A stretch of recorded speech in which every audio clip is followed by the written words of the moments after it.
মাই tutorial স্কিমের আরেকটি ভিডিওতে তোমাদেরকে অনেক অনেক স্বাগত। আজকে আমরা আমাদের চ্যানেলে একটা নতুন চিঠি লিখন করতে চলেছি। তোমাদের মধ্যে থেকে একজন ফ্রেন্ড আমাকে কমেন্ট করেছিলে যে আন্দামানে ঘুরতে যাওয়া নিয়ে বন্ধুকে চিঠি লিখতে, মানে চিঠি লেখা একটা তোমাদেরকে এইটা লিখিয়ে দিতে। তো সেই জন্য আজকে আন্দামানে ঘুরতে যাওয়া নিয়ে আমি একটা বন্ধুকে চিঠি রেডি করে নিয়েছি, আর সেটা আমি তোমাদের সঙ্গে শেয়ার করতে চলেছি। চ্যানেলে নতুন হলে অবশ্যই চ্যানেলটিকে সাবস্ক্রাইব করে পাশে থাকা বেল আইকন প্রেস করে দেওয়া, অল বাটন অন করতে ভুলো না, কারণ অল বাটন অন না করলে কিন্তু আমি ভিডিও আপলোড করার সাথে সাথে তোমাদের কাছে নোটিফিকেশন ঢুকবে না। আর যারা অলরেডি সাবস্ক্রাইব করে ফেলেছে তাদেরকে অসংখ্য ধন্যবাদ। তো চলো এবার আমরা ভিডিওটা শুরু করি। আমরা প্রথমে জানি যে পার্সোনাল লেটারে এখানে আমাদেরকে আমাদের নাম, ঠিকানা এবং তারিখ দিতে হয়। তো এখানে তোমরা তোমাদের নাম, তোমাদের ঠিকানা, এখানে তারিখটা দিয়ে দেবে। তারিখ একটু রিসেন্ট তারিখ দেওয়ার চেষ্টা করো, ঠিক আছে। এখানে প্রিয় বন্ধু বা বান্ধবী, যদি ছেলে বন্ধু হয় তাহলে বন্ধু লিখবে, যদি মেয়ে বন্ধু হয় তাহলে বান্ধবী লিখবে। তারপর তোমার বন্ধু বা বান্ধবীর নামটা লিখে দেবে, তারপর কমা। আশা করছি ভালোই আছিস। গরমের ছুটি কেমন কাটলো? ছুটির পর স্কুল খুলতেই পড়াশোনা নিশ্চয়ই জোর কদমে শুরু হয়ে গেছে।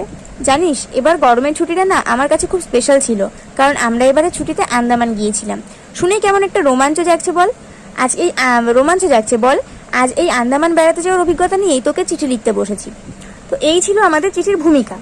এবার দেখো, যেহেতু এটা ভ্রমণমূলক চিঠি, তাই চিঠিটা একটু বড় হবে, 2 পাতা মতন হতে পারে। কারণ আন্দামানের বর্ণনা দিয়ে তুমি কোনো চিঠি লিখছো আর সেটা ছোটোর মধ্যে হয়ে যাবে, এটা একদম ভাবাটাও বোকামি। তো তারপরে আমরা প্যারা চেঞ্জ করে লিখে নিয়েছি, এই আন্দামান দ্বীপপুঞ্জ ব্রিটিশদের কাছে কালাপানি নামে পরিচিত ছিল। চারিদিকে নীল জলরাশি, তার মাঝে মাথাচাড়া দিয়ে উঠেছে স্থলভূমি, রয়েছে সবুজ পাহাড়ি অরণ্য আর রূপালী বালুকাবেলা।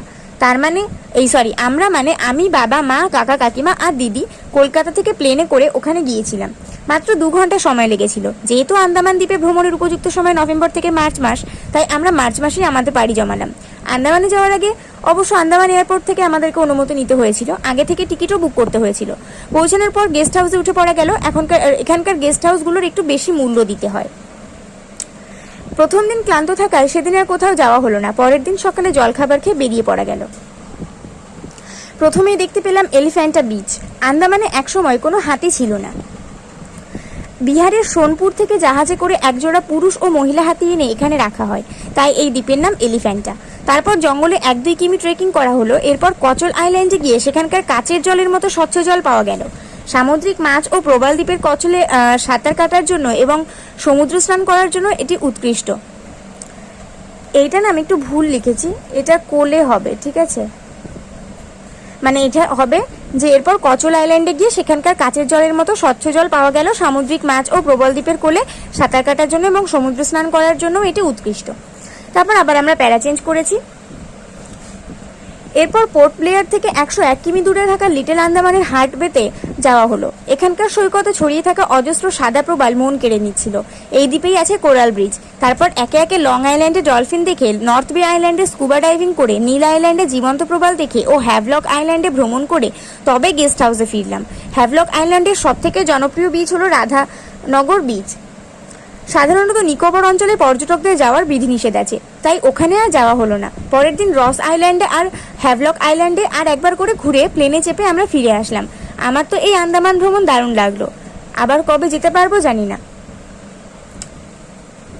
তুই সময় পেলে আমাদের বাড়িতে আসিস। আমার খুব ইচ্ছা তোকে নিয়েই একবার আন্দামান যাব। কাকু কাকিমাকে বলে দেখবি। গরমের ছুটিতে কোথায় গিয়েছিলি তা জানার অপেক্ষায় রইলাম। কাকু কাকিমাকে আমার প্রণাম জানাস। বনুর জন্য অনেক ভালোবাসা আর স্নেহ রইল। তুইও আমার ভালোবাসা নিস। আমি ভালো আছি। তো এখানে আমরা আমাদের চিঠির সমস্ত ইনফরমেশন আমরা এখানে দিয়ে দিয়েছি। আর এরপরে যে আমরা যে ইতিটা লিখবো সেটা আমার ওখানে জায়গা ছিল না বলে আমি পরের পেজে লিখেছি। এখানে দেখো আমি লিখে নিয়েছি, ইতি তোর প্রিয় বন্ধু বা বান্ধবী দিয়ে এখানে তোমার নাম দিতে হবে। তারপর এখানে এই যে ছোট্ট একটা বক্স করে প্রাপক লিখতে হবে। আর এখানে তোমার যে বন্ধু বা বান্ধবীকে তুমি চিঠিটা লিখেছো সেই তার নাম এবং তার সযত্নে লিখে তার বাবার নাম লিখতে হবে। তারপর তার ঠিকানা লিখে দিতে হবে। তো ঠিক আছে, আশা করছি তোমরা চিঠিটা বুঝতে পেরেছো। এখানে আমি যে চিঠির মধ্যে যে সমস্ত তথ্যগুলো আমি দিয়েছি সেগুলো খুব ভালো করে একবার পড়ে নিও, একটু সুন্দর করে দেখে নিও। আর চিঠির যে ভূমিকা এবং উপসংহারটা সেটা নিশ্চয়ই তোমরা বুঝতে পেরেছো যে একই রকম হতে পারে, তাই না?